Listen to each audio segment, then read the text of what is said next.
Good morning दोस्तों। Amit life maker YouTube channel पे आप लोगों का स्वागत है। देखिए दोस्तों, आज के सेशन में हम लोग करने वाले हैं घटना चक्र का पूर्वावलोकन क्वेश्चन है दोस्तों, जो कि देखिए इसमें इतिहास का दोस्तों हम लोग क्वेश्चन कर रहे हैं।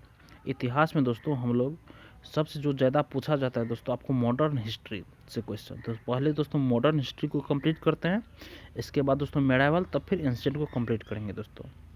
मॉडर्न हिस्ट्री का दोस्तों हम ये छठा या सातवां टॉपिक होगा दोस्तों इसका, सामाजिक एवं धार्मिक सुधार आंदोलन। क्योंकि दोस्तों देखिए चैप्टर हम सीरियली वाइज करवाते जा रहे हैं ताकि समझने में आपको आसानी हो दोस्तों, क्रम बाय क्रम कैसे कैसे घटना घटा था। तो जो इससे पहले वाले टॉपिक को नहीं देखे हैं दोस्तों, वो जाके वहाँ मेरे चैनल पे जाके दोस्तों इसका प्लेलिस्ट बना हुआ है घटना चक्र का, इतिहास का, वहाँ जाके देख सकते हैं। और मेरे चैनल पे दोस्तों बहुत सारे एग्ज़ाम की तैयारी करवाई जाती है, तो हर एक एग्ज़ाम का दोस्तों हम प्रीवियस ईयर क्वेश्चन भी करवाते हैं। आप लोग वहाँ जाके अपने तैयारी को सुदृढ़ कर सकते हैं दोस्तों। तो देखिए आज के टॉपिक में हम स्टार्ट करते हैं। सबसे पहले दोस्तों हम इसका थ्योरी थोड़ा पढ़ लेते हैं, नोट्स पढ़ लेते हैं।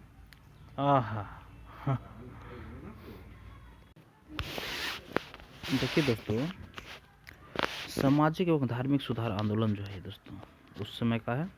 19वीं शताब्दी के सामाजिक एवं धार्मिक सुधार आंदोलन का भारत के आधुनिक इतिहास में विशेष स्थान है।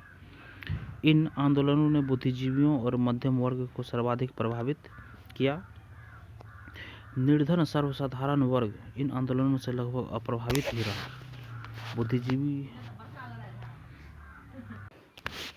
निर्धन सर्वसाधारण वर्ग इन आंदोलनों से लगभग अप्रभावित ही रहा। बुद्धिजीवी, नगरीय, उच्च जातियां एवं उदार रजवाड़े इन आंदोलनों से प्रभावित थे। राजा राममोहन राय प्रथम भारतीय थे जिन्होंने सबसे पहले भारतीय समाज में व्याप्त बुराइयों के विरोध में आंदोलन चलाया दोस्तों। उनके नवीन विचारों के कारण ही 19वीं शताब्दी के भारत में पुनर्जागरण का उदय हुआ। राममोहन राय को भारतीय पुनर्जागरण का पिता, भारतीय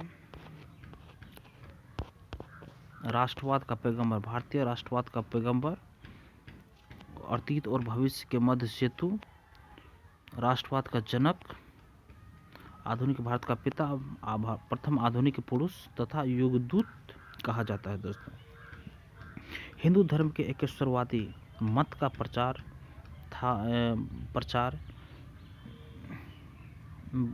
के लिए 1815 ईस्वी में राजा राममोहन राय ने अपने युवा समर्थकों के सहयोग से आत्मीय सभा की स्थापना की थी। 1815 ईस्वी में। 1828 ईस्वी में उन्होंने ब्रह्म सभा के नाम से एक नए समाज की स्थापना की, जिसे आगे चलकर ब्रह्म सभा की थी और आगे चलकर ब्रह्म समाज के नाम से जाना गया। देवेंद्रनाथ टैगोर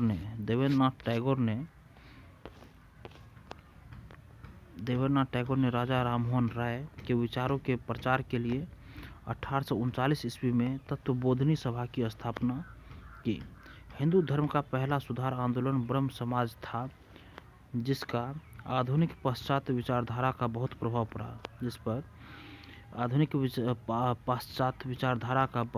प्रभाव पड़ा था।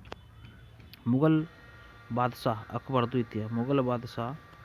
अकबर द्वितीय ने राममोहन राय को राजा की उपाधि के द्वारा अपने दूत के रूप में 1830 ईस्वी में तत्कालीन ब्रिटिश सम्राट विलियम चतुर्थ के दरबार में भेजा था। राय को इंग्लैंड में सम्राट से मुगल बादशाह अकबर द्वितीय को मिलने वाली पेंशन की मात्रा बढ़ाने पर बातचीत करने के लिए दोस्तों इसको भेजा गया था। इंग्लैंड के ब्रिस्टल में ही 27 सितंबर 1833 को राजा राममोहन राय की मृत्यु हो गई। 27 सितंबर 1833 को राजा मोहन राय की मृत्यु हो गई, जहां उनकी समाधि स्थापित है दोस्तों ब्रिस्टल में, इंग्लैंड के ब्रिस्टल में दोस्तों। शिक्षा के क्षेत्र में राजा राममोहन राय अंग्रेजी शिक्षा के पक्षधर थे। शिक्षा के क्षेत्र में दोस्तों राजा राममोहन राय अंग्रेजी शिक्षा के पक्षधर थे।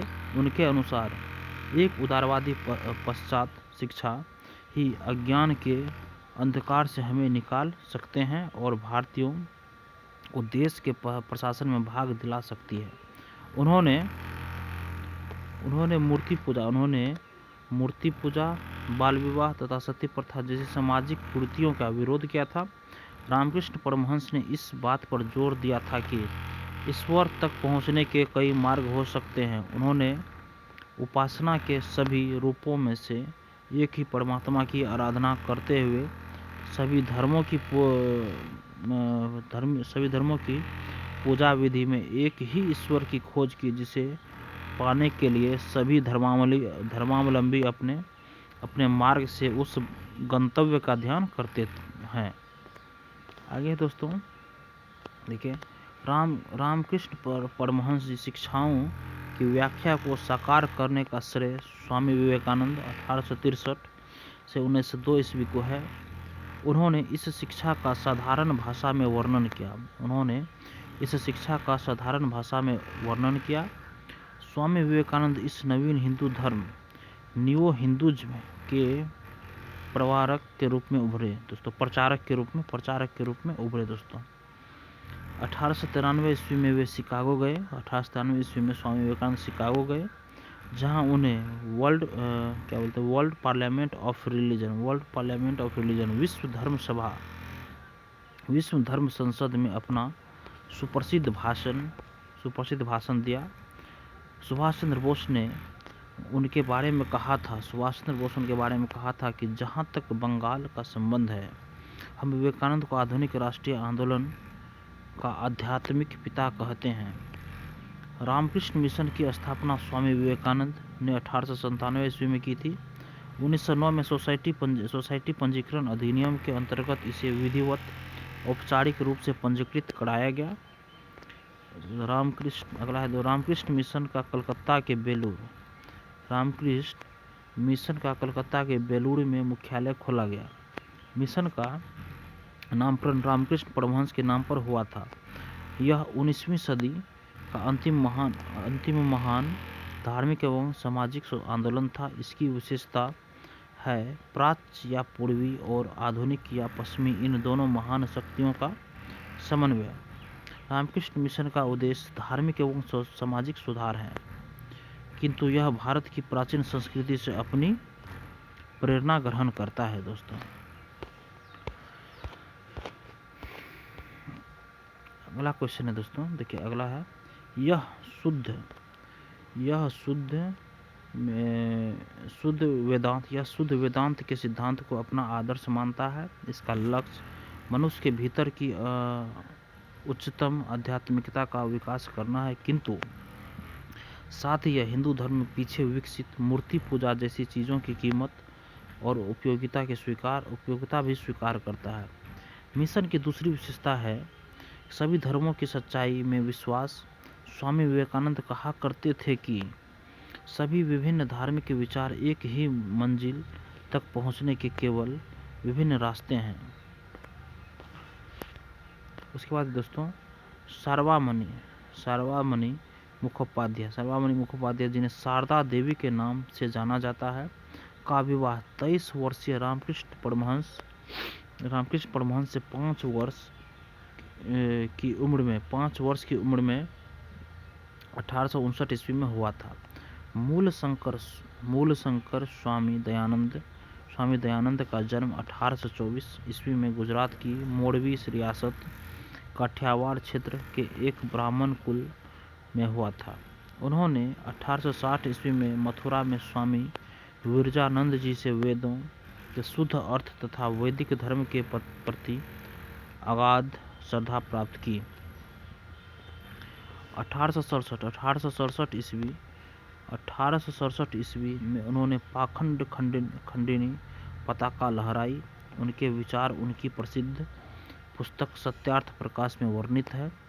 उनकी अन्य रचनाओं में पाखंड खंडन, वेदभाव भूमिका, ऋग्वेद भाष्य, अद्वैत मत खंडन, पंच महायज्ञ विधि तथा वल्लभाचार्य मत खंडन प्रमुख है।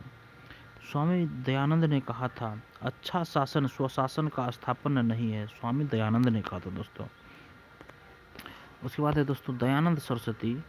मूल शंकर ने स्वामी दयानंद सरस्वती का है नाम, मूल शंकर था दोस्तों, ने अप्रैल 1875 ईस्वी में बम्बई में आर्य समाज की स्थापना की थी। दयानंद सरस्वती 1875 में बम्बई में आर्य समाज की स्थापना की थी, जिसका मुख्य उद्देश्य प्राचीन वैदिक धर्म की शुद्ध रूप से पुनः स्थापना करना था। आर्य समाज आंदोलन का प्रसार प्रायः पाश्चात्य प्रभावों की प्रतिक्रिया के रूप में हुआ। 1877 ईस्वी में आर्य समाज का मुख्यालय लाहौर में स्थापित किया गया, जिसके उपरांत आर्य समाज का अधिक प्रचार हुआ। उसके बाद है दोस्तों देखिए शुद्ध वैदिक परंपरा में विश्वास के चलते स्वामी जी ने पुनः वेदों की ओर चलो का नारा दिया। स्वामी दयानंद का उद्देश्य था कि भारत को धार्मिक, सामाजिक तथा राष्ट्रीय रूप से एक कर दिया जाए। धार्मिक क्षेत्र में वह मूर्ति पूजा, बहुदेववाद, अवतारवाद, पशु बलि, श्रद्धा, तंत्र मंत्र तथा झूठे कर्मकांडों को स्वीकार नहीं करते थे। स्वामी दयानंद को उनके धार्मिक सुधार प्रयासों के कारण भारत का मार्टिन लूथर किंग कहा जाता है। आर्य समाज के नियम तथा सिद्धांत सबसे पहले बम्बई में गठित किए गए। 1892-93 ईस्वी में आर्य समाज दो गुटों में बट गया। एक दोस्तों गुट पाश्चात्य शिक्षा का समर्थक था, दूसरा गुट दोस्तों पाश्चात्य शिक्षा का विरोधी था। दोस्तों देखिए पाश्चात्य शिक्षा के विरोधियों में स्वामी श्रद्धानंद, लेखराज और मुंशीराम प्रमुख थे। इन लोगों ने वर्ष 1902 में गुरुकुल की स्थापना की। पाश्चात्य शिक्षा के समर्थकों में लाला लाजपत राय तथा हंसराज प्रमुख थे। इन लोगों ने दयानंद एंग्लो वैदिक कॉलेज की स्थापना की। सर्वप्रथम स्वामी दयानंद सरस्वती ने स्वराज शब्द का प्रयोग किया। सबसे पहले दयानंद सरस्वती ही थे जो स्वराज शब्द का प्रयोग किए थे। दोस्तों अगला है दोस्तों हिंदी और राष्ट्रभाषा के रूप में स्वीकार किया। उसके बाद प्रार्थना समाज की स्थापना 1867 ईस्वी में। प्रार्थना समाज की स्थापना कब हुई थी दोस्तों?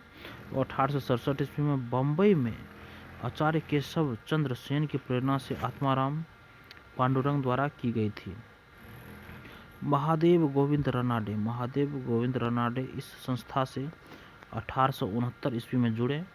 इस संस्था का प्रमुख उद्देश्य जाति प्रथा का विरोध, स्त्री पुरुष की विवाह की आयु में वृद्धि, विधवा विवाह, स्त्री शिक्षा को प्रोत्साहन देना था। रनाडे का उल्लेख पश्चिम भारत में सांस्कृतिक पुनर्जागरण के अग्रदूत के रूप में किया जाता है। देव समाज की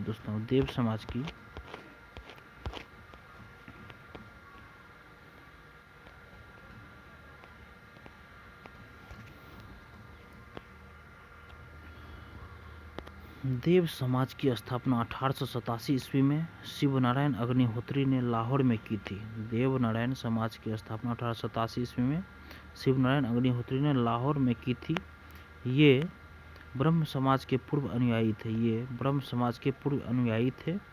इस समाज के उपदेशों को देव शास्त्र नामक इस पुस्तक में संकलित किया गया। 1873 ईस्वी में सत्यशोधक समाज की स्थापना ज्योतिबा फुले ने की थी। 1873 ईस्वी में सत्यशोधक समाज की स्थापना ज्योतिबा फुले ने की थी। इनका जन्म 1827 ईस्वी में एक माली के घर हुआ था। इन्होंने शक्तिशाली और गैर ब्राह्मण आंदोलन का संचालन किया। इन्होंने अपनी पुस्तक गुलामगिरी एवं अपने संगठन सत्यशोधक समाज द्वारा पाखंडी ब्राह्मणों एवं उनके अवसरवादी धर्म ग्रंथों से निम्न जातियों की रक्षा की आवश्यकता पर बल दिया। राजा राधाकांत देव ने 1830 ईस्वी में बंगाल में धर्म सभा की स्थापना कर सामाजिक धार्मिक सुधारों का विरोध किया और रूढ़िवादिता का समर्थन किया। राधा स्वामी सत्संग आंदोलन की स्थापना 1861 ईस्वी में आगरा के एक महाजन या बैकर तुलसीराम जो शिवदयाल साहब या स्वामी जी महाजन के नाम से लोकप्रिय थे ने की। राधा स्वामी मत को मानने वाले लोग एक ही परमेश्वर गुरु की महत्ता, संतों के साथ सत्संग तथा साधारण सामाजिक जीवन में विश्वास करते हैं। देखिए दोस्तों, राधा स्वामी सत्संग आंदोलन की स्थापना 1861 ईस्वी में हुई थी। आगरा के एक महान महाजन या बैकर तुलसी राम जो शिवदयाल साहब या स्वामी जी महाराज के नाम से लोकप्रिय थे, उन्होंने ही की थी। देखिए दोस्तों, अब आगे है महाराष्ट्र के समाज सुधारक गोपाल हरि देशमुख 1823 से 92 ईस्वी लोकहितवादी के रूप में प्रख्यात थे। पेशे की दृष्टि से न्यायाधीश गोपाल हरि 1880 ईस्वी में गवर्नर जनरल की काउंसिल के सदस्य भी रहे। महाराष्ट्र में विधवा पुनर्विवाह हेतु प्रथम अभियान का नेतृत्व विष्णु परशुराम स्वामी शास्त्री पंडित ने किया। उन्होंने 1850 ईस्वी में विडो रेमेजिन एसोसिएशन की स्थापना की थी और साथ ही विधवा पुनर्विवाह आंदोलन भी चलाया था। 19वीं सदी के महानतम पारसी समाज सुधारक बहराम जी एम मालाबारी थे। उनका जन्म बड़ौदा के पारसी परिवार में 1853 ईस्वी में हुआ था। इन्होंने बाल विवाह के खिलाफ तथा विधवा विवाह के समर्थन में एक परिपत्र का संपादन किया। दोस्तों, 1891 का सम्मति आयु अधिनियम एज ऑफ कॉन्सेंट एक्ट इन्हीं के प्रयासों से पारित हुआ। भारतीय राष्ट्रीय सामाजिक सम्मेलन की स्थापना दोस्तों 1887 ईस्वी में एम.जी. रनाडे एवं रघुनाथ राव द्वारा की गई थी। इस सम्मेलन का प्रमुख उद्देश्य बहुविवाह, बाल विवाह एवं कुलीनवाद जैसी कुप्रथाओं का समापन करना था। 1856 ईस्वी में धार्मिक अक्षमता कानून दोस्तों रिलीजियस डिजेबिलिटीज एक्ट द्वारा हिंदुत्व जो धर्मांतरित व्यक्तियों के नागरिक अधिकारों की रक्षा का प्रावधान किया गया। 1856 ईस्वी के हिंदू विधवा पुनर्विवाह कानून हिंदू विडो रेमेजन एक्ट द्वारा विधवाओं के पुनर्विवाह के कानून संगत बनाया गया। सती निषेध रेगुलेशन लॉर्ड विलियम बेंटिक के समय 1829 ईस्वी में बनाया गया था। कलकत्ता के संस्कृत कॉलेज के आचार्य ईश्वर चंद्र विद्यासागर विधवा पुनर्विवाह के लिए अथक संघर्ष किया। इन्होंने यह प्रमाणित करने का प्रयास किया कि वेदों में विधवा विवाह को मान्यता दी गई है। इनके प्रयासों के फलस्वरूप 26 जुलाई 1856 में हिंदू विवाह पुनर्विवाह अधिनियम पारित हुआ। राजा राममोहन राय ने सती प्रथा का प्रबल विरोध किया था। यह उन्हीं के प्रयासों का फल था कि 1829 के 17वें नियम के अनुसार विधवाओं को जीवित जलाना बंद कर दिया गया और न्यायालय को आज्ञा दी गई कि ऐसे मामलों में संदोष मानव हत्या के लिए मुकदमा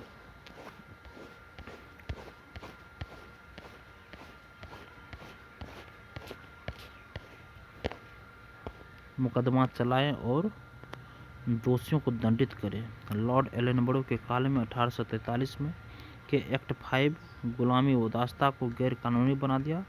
केशव चंद्र सेन ने 1872 के नेटिव मैरिज एक्ट को पारित कराने में महत्वपूर्ण भूमिका निभाई थी। इस एक्ट से लड़कियों के लिए विवाह की न्यूनतम आयु 14 वर्ष तथा लड़कों के न्यूनतम 18 वर्ष निर्धारित की गई थी। इसे ब्रह्म विवाह अधिनियम भी कहा जाता है।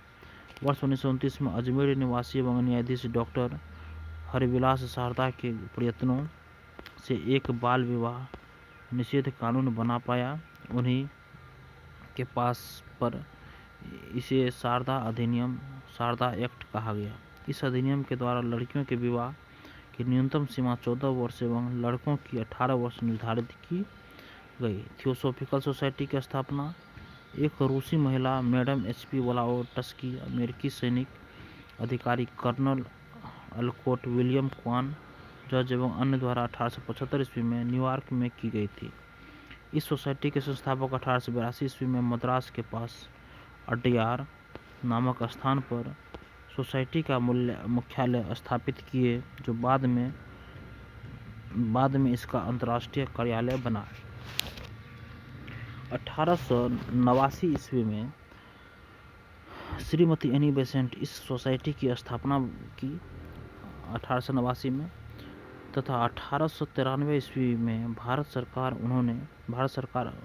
आकर उन्होंने सोसाइटी के लिए सर्वाधिक सक्रिय भूमिका निभाई। श्रीमती एनी बेसेंट ने प्राचीन हिंदू धर्म को विश्व का अत्यधिक गूढ़ एवं आध्यात्मिक धर्म माना। थियोसॉफी का ब्रह्म विद्या, हिंदू धर्म के आध्यात्मिक दर्शन और कर्म सिद्धांत तथा आत्मा के पुनर्जन्म के सिद्धांत का समर्थन करती थी। इसी कारण एनी बेसेंट भारतीय लोगों को इससे जोड़ सकी, जो इसकी सफलता का मुख्य कारण था। रानाडे के शिष्य गोपाल कृष्ण गोखले ने वर्ष 1905 में सर्वेंट ऑफ इंडिया सोसाइटी की स्थापना की। गोपाल कृष्ण गोखले ने कांग्रेस के 21वें अधिवेशन, जो 1905 में बनारस में हुआ था, की अध्यक्षता की थी। गोखले महात्मा गांधी के राजनीतिक गुरु थे। वर्ष 1910 के उपरोक्त ज्योतिबा फुले के विचारों से प्रेरित होकर मुकुंदराव पाटिल एवं शंकरराव जाधव ने एक ब्राह्मण विरोधी एवं प्रबल कांग्रेस विरोधी बहुजन समाज की स्थापना की। नाडारों द्वारा मंदिरों में प्रवेश के अधिकार की मांग की। प्रस्तुति के कारण 1899 ईस्वी में तिरुनेलवेली में भयंकर दंगे हुए थे। छुआछूत उन्मूलन के लिए आयोजित एक सम्मेलन में तिलक ने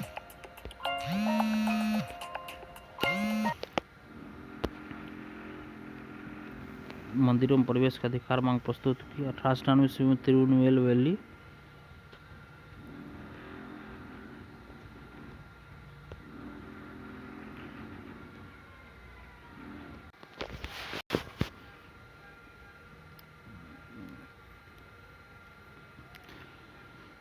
देखिए दोस्तों, रानाडे के शिष्य गोपाल कृष्ण गोखले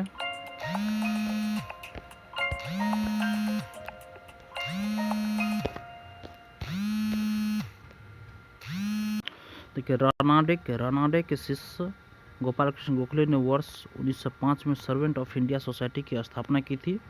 गोपाल कृष्ण गोखले ने कांग्रेस के 21वें अधिवेशन 1905 के बनारस में हुआ था की अध्यक्षता की थी। गोपाल कृष्ण गोखले महात्मा गांधी के राजनीतिक गुरु थे दोस्तों। उसके बाद ये तो कर लेते दोस्तों। देखिए आगे है, मुकुंदराव पाटिल एवं शंकरराव जाधव ने एक ब्राह्मण विरोधी एवं प्रबल कांग्रेस विरोधी बहुजन समाज की स्थापना की। नाडारों द्वारा मंदिरों में प्रवेश के अधिकार की मांग की प्रस्तुति के कारण 1899 ईस्वी में तिरुनेलवेली में भयंकर दंगे हुए थे। छुआछूत उन्मूलन के लिए आयोजित एक सम्मेलन में तिलक ने कहा था, यदि भगवान भी छुआछूत को बर्दाश्त करे तो मैं भगवान को नहीं मानूंगा। तिलक को लोग प्रायः लोकमान और भारत के बेताज बादशाह कहते थे। दार-उल उलूम देवबंद के संस्थापक सदस्यों में मौलाना हुसैन अहमद भी थे। दार-उल उलूम देवबंद की स्थापना 1866 ईस्वी में हुई थी दोस्तों। देखिए दोस्तों, इसका ये आज हम थ्योरी कंप्लीट किए दोस्तों। कल के सेशन में दोस्तों हम इसका जितना सारा क्वेश्चन है, सारा क्वेश्चन को कोशिश करेंगे कि इसको ख़त्म कर दे दोस्तों। वीडियो देखने के लिए धन्यवाद दोस्तों। अगर आपको यह वीडियो पसंद आई हो तो वीडियो को लाइक ज़रूर कीजिए। धन्यवाद दोस्तों।